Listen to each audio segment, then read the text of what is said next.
Boross. He's the president of Thread, and he's going to be talking a little bit about that too, and is responsible for product marketing at Nest. Thank you, Chris.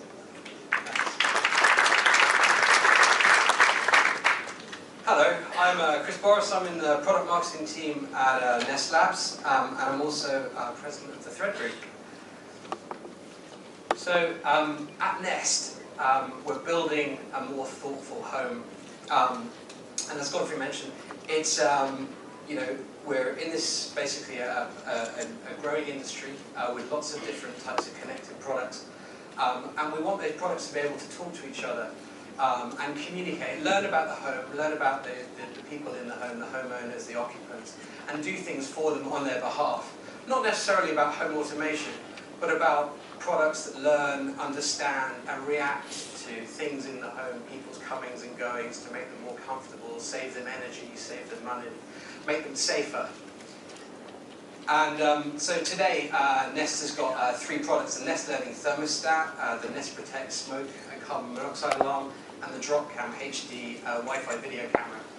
And these products talk to each other in the home, and they talk to each other to do some useful things, and basically to make, in the case of the Nest Protect, in a lot of homes you burn fossil fuels to heat your home, and the Nest Protect has got a carbon monoxide detector in it, and carbon monoxide is often caused by, let's say, a broken furnace or a leaky flue that's connected to your furnace.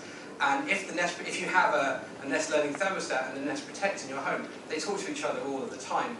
And if something bad happens in your home, you have a carbon monoxide event in your home, it's probably going to be caused in a lot of cases by your home's heating system. So we can actually disable the home's heating system in the case of a carbon monoxide event to make people safer, to help save lives. And so there's a lot of great safety use cases when products can actually communicate with each other in the background without any sort of user intervention.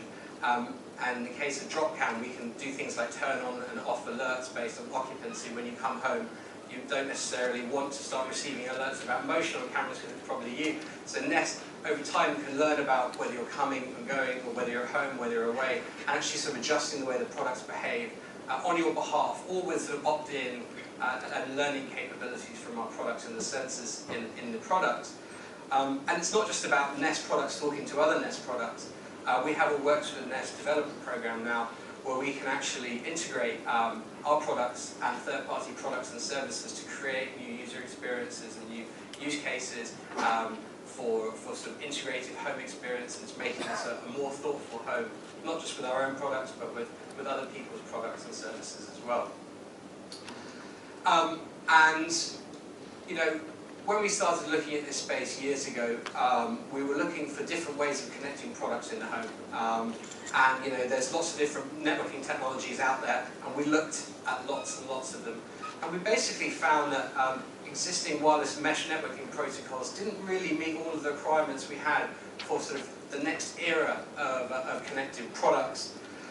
And the requirements we were looking for were, for this new wireless mesh network, you know, it had to be extremely low power, because we wanted to be able to build products, and we knew that people wanted to be able to build products that could run for years and years off a single battery.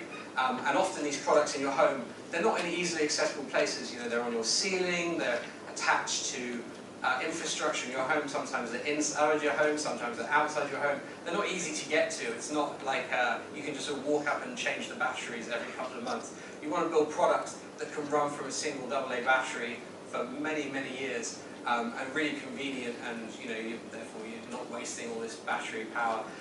So we wanted a network that was extremely low power consumption, and we wanted something that was extremely resilient and robust as well. We're building products, and people are building products that are really critical pieces of a home infrastructure. They're not sort of nice to have kind of products. These are things that people rely upon every day, and they have to work. They just have to work all of the time. And we also wanted a protocol that was going to be IP based as well, because really sort of it's very much the vector that connected products are on. We think that making them all IP based, all the way IP to the edge, makes an awful lot of sense, because it allows you to reuse an awful lot of software and technology leverage a bunch of platform software that people have developed for Wi-Fi based products and other IP based products. So it makes sense to push IP down into these low power networks. And we wanted it to be an open protocol that any company can pick up and use. And we also wanted it to be extremely secure, but also very user friendly. And often that's a trade-off between user experience and security, and we didn't want to have to compromise that. So security is extremely important. I'll talk a little bit more about that later on. And we wanted a networking technology that was going to be basically quick to use. It didn't want to have to wait 5 years to develop it, another 2 years to implement it. We wanted something that was going to be quick and easy to use, and something that used existing radio silicon as well. We didn't want to have to generate a whole new radio standard to be able to communicate this wireless mesh networking in the home. We wanted to leverage existing silicon. So we set up the Thread group. And Thread, fundamentally, it's a secure wireless mesh network for your home and its connected products. And the Thread group is an industry alliance that we set up to promote Thread. It's not a standards body. It's a market education group offering product certification. And we think product certification is extremely important. And it promotes Thread's use in connected products for the home. We're focused on the home for now, because we have to start somewhere and keep things focused on the home. Maybe over time we'll expand, but right now it's really focused on the home. And we will be offering later this year rigorous product certification to ensure security and interoperability of different Thread products. And in October last year, we opened up membership to the Thread group, and in 4 months, we're well over 100 members now, so it's growing really well. And Thread was actually founded by 7 founding companies last year, and they include ARM, Big Ass Fans, Freescale, Nest, Samsung, Silicon Labs, and Yale Security.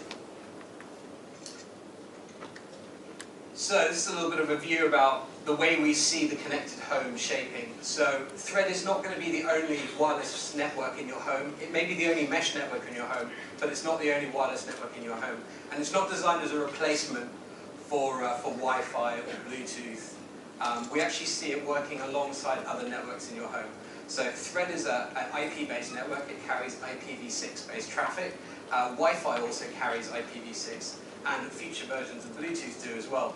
And obviously LTE does as well. So we basically see IPv6 as a common unified convergence layer that runs across all these different networks in your home. And, what does that mean to the product manufacturer or service provider?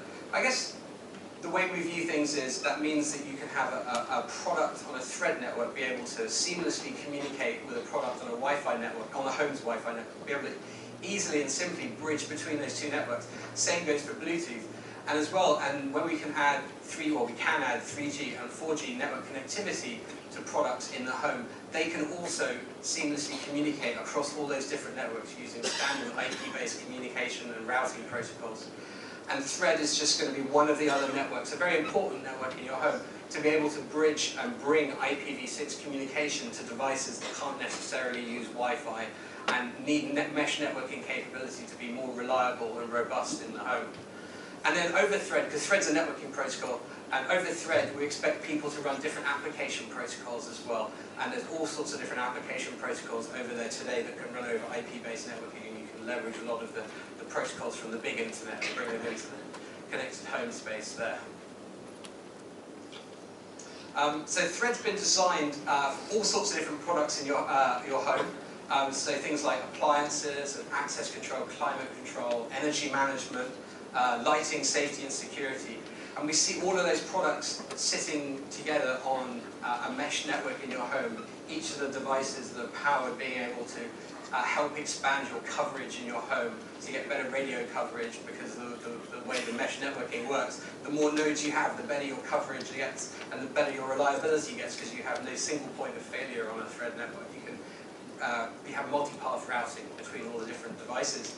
And then seamlessly connect all of those devices back through your home's internet connection, or perhaps a 4G or LTE cellular connection in your home, back to a cloud service, or cloud service plural, and then down to the user's smartphone over 3G and 4G, all using IP-based communication from end to end.